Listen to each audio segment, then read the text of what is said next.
2029 ఎన్నికల లక్ష్యంగా ఇప్పటి నుంచే టీడీపీ వ్యూహాలు రచిస్తోంది. మిషన్ 2029 కోసం ప్రణాళికలు సిద్ధం చేస్తున్నారు చంద్రబాబు. ఇక టార్గెట్ కి అనుగుణంగా తీసుకోవాల్సిన వ్యూహాలపై చర్చిస్తున్నారు ఆయన. పార్టీ పొలిట్ బ్యూరో సమావేశంలో చంద్రబాబు పార్టీ నాయకులు దిశానిర్దేశం చేస్తున్నారు.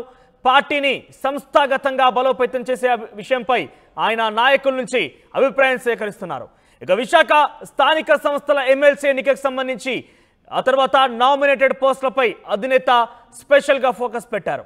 కూటమిలో జనసేనకు బీజేపీకి ఎన్ని పదవులు ఇవ్వాలి, ఏ ప్రాంతాల్లో ఎవరెవరికి ఇవ్వాలనే దానిపై కూడా చర్చ జరుగుతోంది.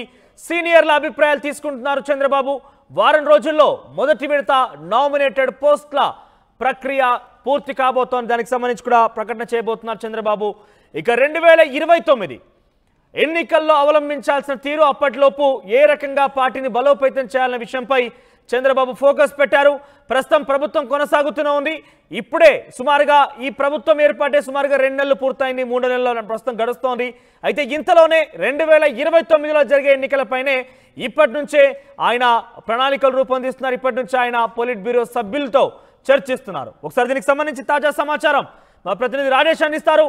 ఎస్ రాజేష్, 2029 ఎన్నికలకి ఇప్పటి నుంచే పార్టీని బలోపేతం చేసేందుకు ఆయన సిద్ధమవుతున్నారు. పార్టీ పొలిట్ బ్యూరో సభ్యులతో మాట్లాడుతున్నారు. ఇంకా అనేక అంశాలు, అటు నామినేట్ పదవుల విషయంలో కావచ్చు, వచ్చేటువంటి స్థానిక సంస్థల ఎమ్మెల్సీ ఎన్నికల విషయంలో కావచ్చు. సో ఏ రకంగా ఉండబోతోంది, పొలిట్ బ్యూరో సభ్యులు ఎవరెవరు పాల్గొన్నారు, వారికి చంద్రబాబు ఎటువంటి దిశానిర్దేశం చేస్తున్నారు? తెలుగుదేశం పార్టీ జాతీయ కార్యాలయంలో చంద్రబాబు అధ్యక్షతన పాలిట్ బ్యూరో సమావేశం కొనసాగుతుంది. పాలిట్ బ్యూరో మెంబర్స్ అంతా కూడా ఈ సమావేశానికి హాజరయ్యారు. ఎన్నికల తర్వాత జరుగుతున్నటువంటి మొదటి పాలిట్ బ్యూరో సమావేశం కావడంతో ఈ పాలిట్ బ్యూరో సమావేశంలో ఏ నిర్ణయాలు తీసుకుంటారో ఒక ఆసక్తి అయితే నెలకొందని చెప్పాలి. మొదటిగా మనం చెప్పుకోవాల్సిన విషయం ఏంటంటే నామినేటెడ్ పదవులు.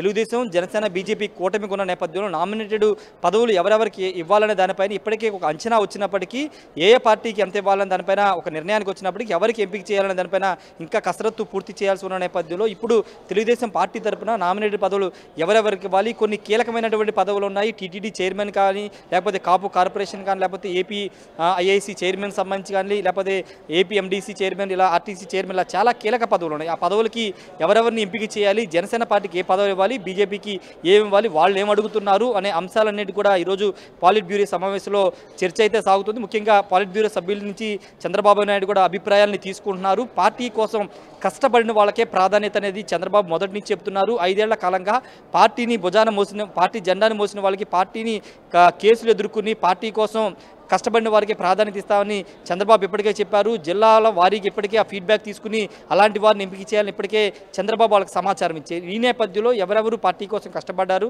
వాళ్ళని ఎంపిక చేసి వాళ్ళలో ఎవరెవరికి ఏ పదవులు ఇవ్వాలి, జిల్లా స్థాయిలో, రాష్ట్ర స్థాయిలో ఏ పదవులు ఇవ్వాలనే దానిపైన ముఖ్యంగా చంద్రబాబు ఫోకస్ పెడుతున్నారు. అంతేకాదు జనసేన, బీజేపీకి ఇచ్చే నామినేటెడ్ పదవులపైన కూడా చర్చ సాగుతుంది. ముఖ్యంగా కొన్ని కీలక పదవులు అయితే ఇప్పటికే కొంతమంది పేర్లు వినపడుతున్నప్పటికీ వాటికి సంబంధించినటువంటి అధికారిక ప్రకటన త్వరలో వచ్చే అవకాశం కనబడుతుంది. ఇంకొక ముఖ్యమైన విషయం ఏంటంటే ఈరోజు జరుగుతున్న పాలిట్ బ్యూరో సమావేశంలో సభ్యత్వ నమోదు అంశాన్ని కూడా ప్రధానంగా నిర్ణయం తీసుకుంటున్నారు. సభ్యత్వ నమోదు సంఖ్యను కూడా పెంచాలి. ఇప్పటికే సభ్యత్వ నమోదు అనేది గత ప్రతిపక్షంలో ఉన్నప్పుడు కూడా నిర్వహించారు కాబట్టి ఇప్పుడు అధికారంలోకి వచ్చిన తర్వాత కూడా సభ్యత్వ నమోదు మీద కూడా ఫోకస్ పెట్టాలని పాలిట్ బ్యూరో సమావేశంలో చర్చించే అవకాశం కనబడుతుంది. వాటితో పాటు ఇంతకుముందు మాట్లాడుకున్నట్టు 2029 ఎన్నికలు అంటే చంద్రబాబు అధికారంలోకి వచ్చిన తర్వాత ఒకటే మాట చెప్తున్నారు, గతంలో చేసిన తప్పుని ఈసారి చేయదలుచుకోలేదని చాలా స్పష్టంగా ఆయన చెబుతున్నారు. 2014 నుంచి 19 వరకు విభజన తర్వాత కొత్తగా ఏర్పడిన ఆంధ్రప్రదేశ్ మీద పూర్తిగా అభివృద్ధి మీదే ఫోకస్ పెట్టారు. పార్టీ మీదగా అంతగా ఫోకస్ పెట్టకపోవడంతో కొంత రిజల్ట్ అనేది కొంత ఇబ్బందికరంగా వచ్చిందనేది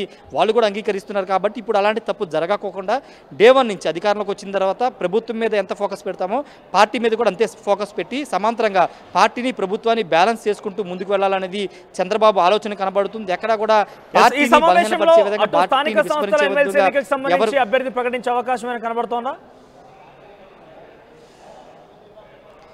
అంటే నిర్ణయం అయితే తీసుకునే అవకాశం ఉంది కానీ అధికారికంగా 3 పార్టీలతో నిర్ణయించిన తర్వాత మాత్రం దీన్ని ప్రకటించే అవకాశం కనబడుతుంది. ఇప్పటికే ఆ 2 పార్టీలు బీజేపీ, జనసేనతో కూడా వాళ్ళతో మాట్లాడారు. ఇంకా ఇప్పుడు పాలిట్ బ్యూరో సమావేశంలో కూడా ఎవరిని అభ్యర్థిగా పెట్టాలి, ఎవరు రేసులో ఉన్నారు, వాళ్ళ బ్యాక్గ్రౌండ్, వాళ్ళని పెడితే ఏ విధంగా ఉంటుంది, గెలుపు అవకాశాలు ఏ విధంగా ఉంటాయి అంశాలు మాత్రం పాలిట్ బ్యూరోలో చర్చిస్తున్నారు. చర్చించిన తర్వాత ఒక అభిప్రాయానికి వచ్చిన తర్వాత పవన్ కళ్యాణ్తో, బీజేపీ పెద్దలతో మాట్లాడిన తర్వాత అధికారికంగా అభ్యర్థి పేరు ప్రకటించే అవకాశం అయితే కనబడుతుంది.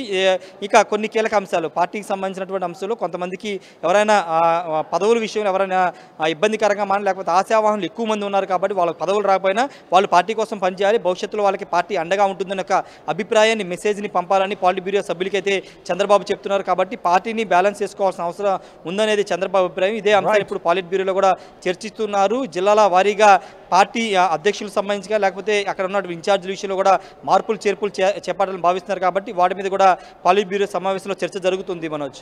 రైట్ రాజేష్. సో మొత్తం మీద 2024లో జరిగిన ఎన్నికల విషయంలో ఇప్పటి నుంచే పార్టీ నాయకులు సిద్ధం చేస్తున్నారు. చంద్రబాబు పార్టీ పొలిట్ బ్యూరో సభ్యులతో సమావేశమయ్యారు. ఇటీవల జరిగేటువంటి ప్రభుత్వ పనితీరు విషయంలో కావచ్చు, ప్రభుత్వం చేసేటువంటి పథకాల విషయంలో కావచ్చు, అన్ని రకాలుగా వారితో చర్చిస్తున్నారు, వారి అభిప్రాయాలు తీసుకుంటున్నారు. ముఖ్యంగా పార్టీ పరంగా రానున్న రోజుల్లో నామినేట్ పదవుల విషయంలో కావచ్చు, ఇప్పుడు జరిగేటువంటి స్థానిక సంస్థల ఎమ్మెల్సీ ఎన్నికల విషయంలో కావచ్చు, పార్టీ ఎటువంటి తీరు అవలంబించాలి, ఏ రకంగా ముందుకు వెళ్ళే అంశంతో వారందరితో కూడా చర్చిస్తున్నారు. ఆయన వారందరి అభిప్రాయం కూడా సేకరిస్తున్నారు. సో మొత్తం మీద వారం రోజుల్లోనే మొదటి నామినేటెడ్ పదవులు పోస్టులు ఖరారయ్యే రకంగా ఉండబోతున్నట్టుగా ఆయన చెప్పారు.